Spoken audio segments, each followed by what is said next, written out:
Io provo a suonare, vediamo un po' se ci risponde. In effetti è un po' prestino perché so che ieri sera hanno fatto tardi. Vediamo se qualcuno risponde. Sì, sono Federico, Enrico.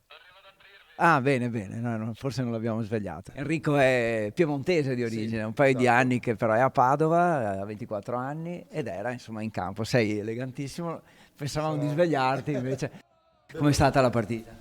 Allora, è stata una partita sicuramente molto tosta, impegnativa, perché comunque Rovigo è una squadra molto impegnativa. Come risvegliarsi da campione d'Italia? Sicuramente è un'emozione unica che ti capita, penso, poche volte nella vita e quelle volte bisogna essere il più felici possibili e boh, diciamo così.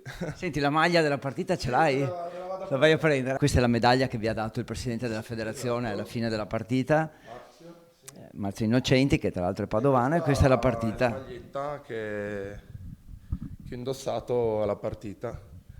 Penso di incorniciarla e la terrò lì e sicuramente sarà un ricordo fantastico e bellissimo che mi porterò dietro, penso, tutta la vita. Per i prossimi giorni avete già un calendario di Sì, diciamo cene. che abbiamo un calendario di cene domani sera e ne abbiamo una in un ristorante che ci viene offerto e poi dopo abbiamo con la società martedì abbiamo tipo un picnic con tutta la società dell'under più piccoli e faremo festa tutti assieme.